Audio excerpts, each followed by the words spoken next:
Peter Kagan was a lonely man in the summer of his years. And then one day he got tired of being lonely and he went away off to the eastward. And when he came again, he had a wife with him. She was strange, but she was kind and people liked her. She was good for Kagan. She kept him company and winter turned to summer and they were happy.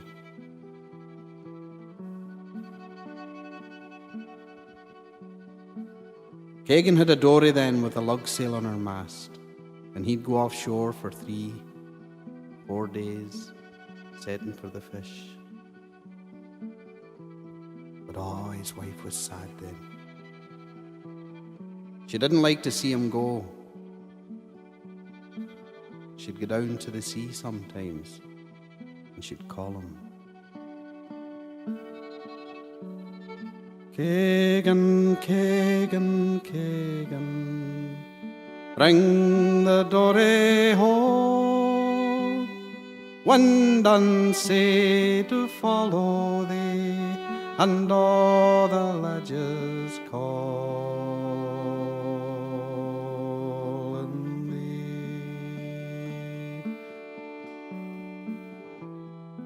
He said he could hear her calling 20 miles to sea, and when he heard her, he'd come home if he had fish or none. She was a seal, Everyone knew that, even Kagan, he knew that, but nobody ever said it to him. So then one day in that year's autumn, Kagan said, "I've got to go now. Go offshore and get some fish." But his wife said, "No, please don't go." She started to cry. The winds are coming and the snows are coming.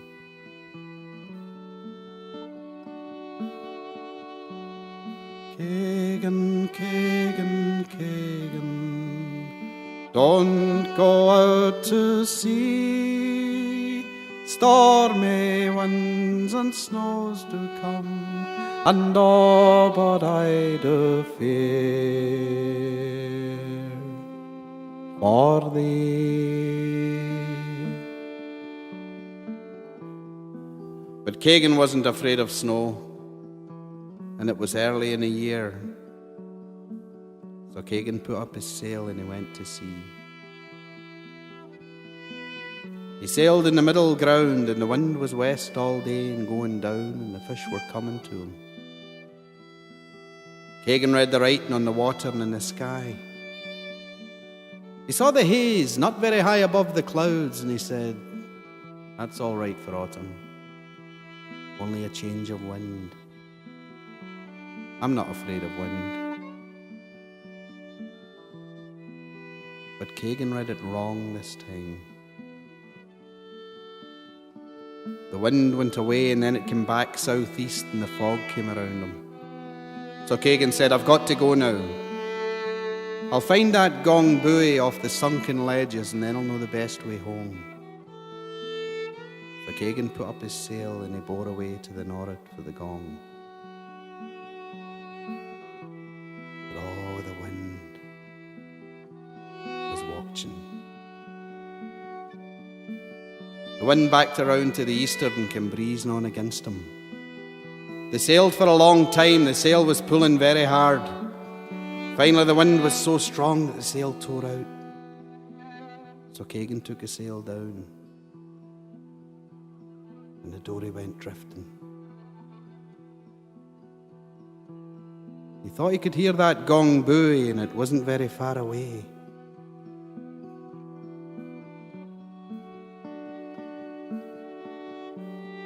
Kagan, Kagan, Kagan, bring the dory home. Wind and sea do follow thee, and all the ledges calling thee.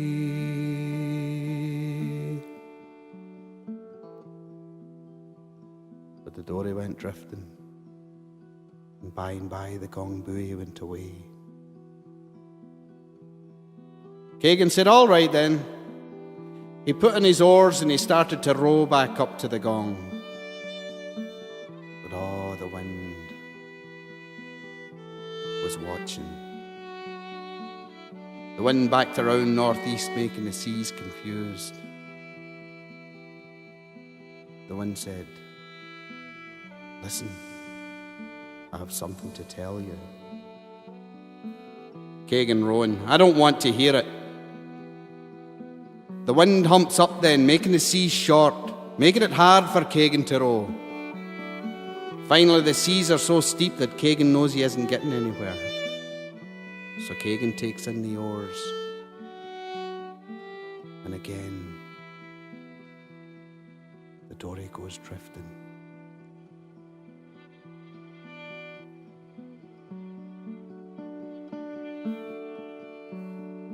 Kagan, Kagan, Kagan, bring the dory home.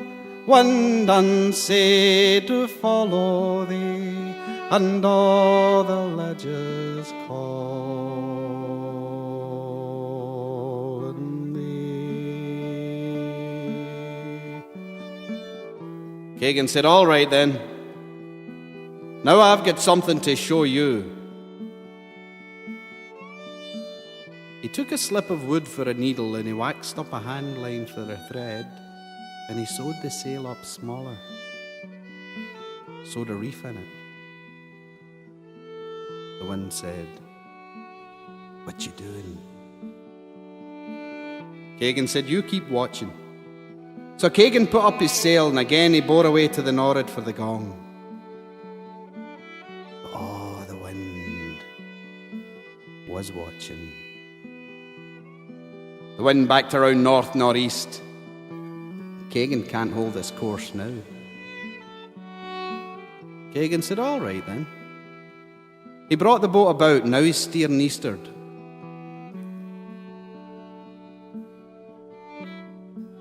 You're heading out to sea. I'm not afraid of water. I'll bring this boat about when I can fetch that gong buoy. I'll veer on you. I'll go east again. You do that and I can hold my course. I'll back on you. You back too far and you've got to clear. You know that. I can keep ahead of you. You may be smarter, but I'm stronger. The wind grew bigger then and the wind blew harder. Finally the wind was so strong that the sail said, "I can't make it, Kagan." And Kagan said, "I know that. Thank you." So Kagan took a sail down, and again the dory went drifting.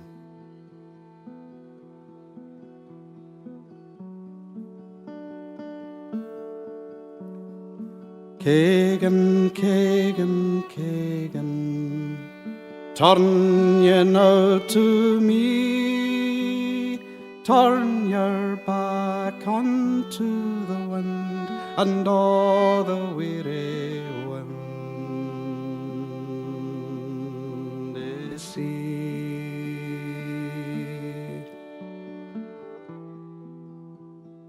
Kagan took a sail off the yard and pulled it about him. "Sail, keep me warm." The sail can't keep you warm. The wind snatched off north by east. I'll freeze you. I'm not afraid of cold. But Kagan was afraid. He didn't know what to do. And oh, the wind is working now. The wind is working now. The wind brings ice and snow. The wind blows long and black.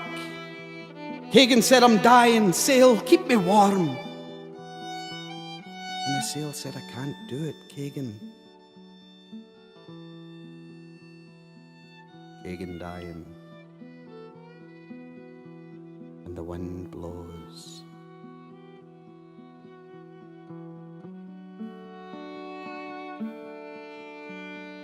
Kagan, Kagan, Kagan, lay down to sleep, for I do come to comfort thee, on thy dear body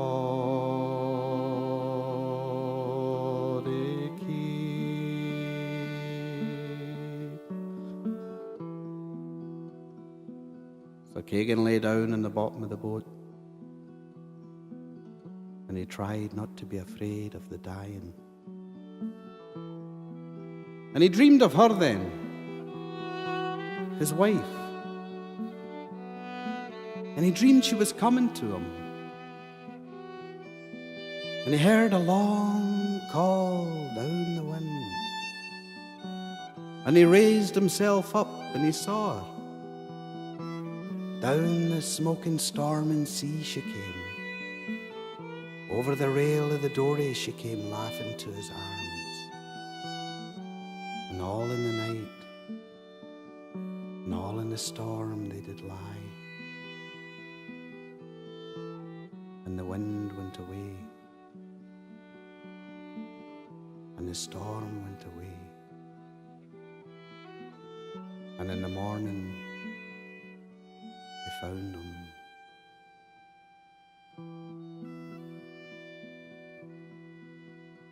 asleep, with a sail wrapped around him. And there was a seal lying there with him, curled over him like a blanket.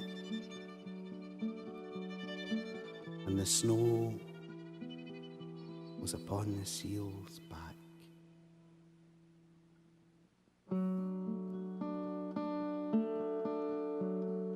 Kagan, Kagan, Kagan, lay down to sleep, for I do come to comfort thee, all in thy dear body keep. Kagan, Kagan, Kagan, bring the dory home, wind and sea to follow thee, and all the ledges calm.